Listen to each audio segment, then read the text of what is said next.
Hola, ¿qué tal? Bueno, esta vez quiero hablar sobre el rol de la mujer en el Perú, bueno, de la mujer peruana.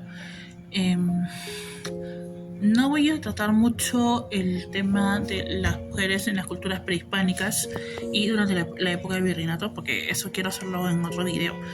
En este video me voy a concentrar en la mujer a raíz de los movimientos independentistas y cómo fue la influencia de las ideas ilustrativas, sobre todo de la llegada de las ideas feministas desde Francia a inicios del siglo XIX.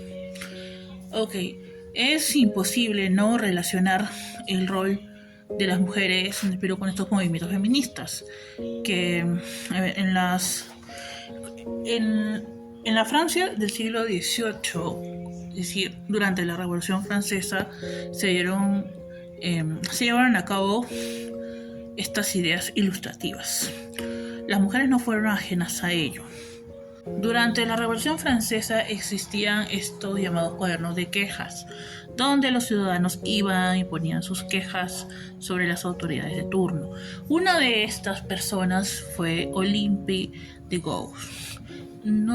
Ella fue conocida no solo por plasmar sus ideas sobre los derechos de las mujeres en estos cuadernos de quejas, sino porque también después redactó la Declaración de los Derechos de la Mujer y la Ciudadana, por lo cual fue posteriormente eliminada.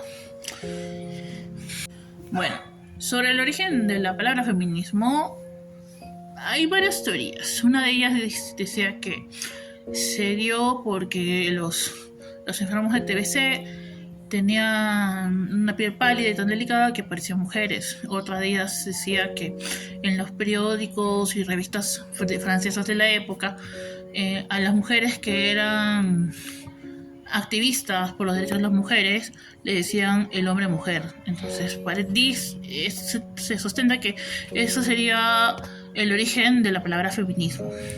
Ahora, a nivel internacional hay digamos que tres precursoras de feminismo, ¿no? Como Virginia Woolf, Kate Millett y Simone de Beauvoir.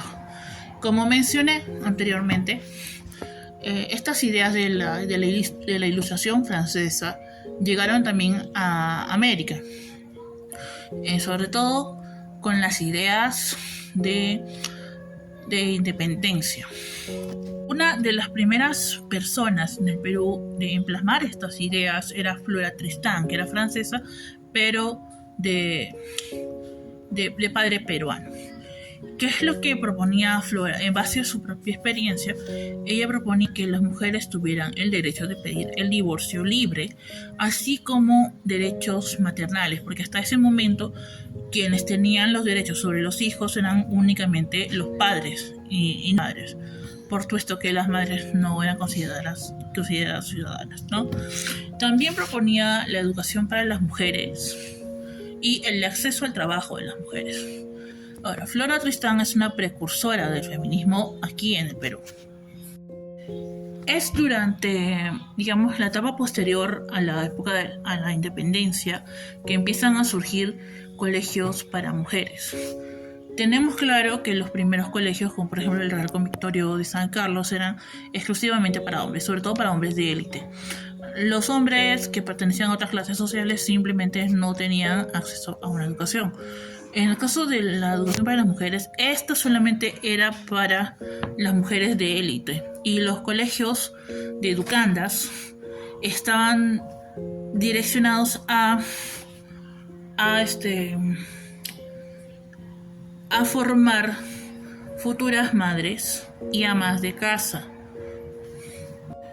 Es por esto que mujeres muy influyentes como Juana Manuela Gorriti o Carolina Freire, entre otras mujeres notables de la época, se dan cuenta de esta falencia y deciden ellas mismas en sus casas y de manera privada darles clases particulares a niñas de diferentes estratos sociales, porque veían que en el caso de las niñas de élite solamente la educación para las mujeres era a nivel primario, Y en el caso de las mujeres que no pertenecían a las clases sociales altas, bueno, no tenían más opción. Ahora, ¿existían realmente periódicos o revistas redactados por mujeres? Sí. De hecho, hubo una publicación que se llamaba El Álbum, que era publicado por mujeres, pero que utilizaban un seudónimo de hombre debido a las restricciones que había para las mujeres en ese entonces. Una de las personas que publicaba en el álbum fue Juana Manuela Gorriti. Gorriti también realizaba tertulias a escondidas porque no podían las mujeres reunirse para hablar sobre temas como la educación de las mujeres y el derecho al voto, etc. En esas tertulias se dicen que participaba Ricardo Palma y Manuel González Prada, pero sí están seguros de la participación de mujeres notables como Carolina Freire, como Clorinda Mato de Turner, como Elvira García García, como Teresa González de Fanning, y Mercedes Cabello, entre otras mujeres notables de la época. Estas tertulias llegaron a su fin con el inicio de la guerra con Chile. Sobre la participación de las mujeres en la guerra, ya hice un video anteriormente, pero bueno, voy a hablar también un poco. Las mujeres participaron de diferentes maneras. Una de ellas, quizás la más conocida, sería el papel de las Rabonas. La Rabona más conocida era Antonia Moreno de Cáceres, quien fue esposa de Andrés Avelino Cáceres. Estas eran como las esposas, las prometidas de los soldados, que no solamente se encargaban de las labores domésticas o los quehaceres, también se encargaban de ayudar a los soldados en el campo de batalla, e incluso, como cuenta Elvira García García, en una oportunidad, una de ellas, al morir su esposo, que comandaba un batallón, ella toma las riendas del batallón en la batalla de San Francisco y gana en esa batalla, pero en algunas otras batallas también, pero bueno, finalmente ella fallece a manos de las tropas chilenas. También hay otros casos notables que ya he mencionado, como Buen Día de Pecho, o como el caso de Germán Payet, o el caso de Isabel Ugarte, ¿no?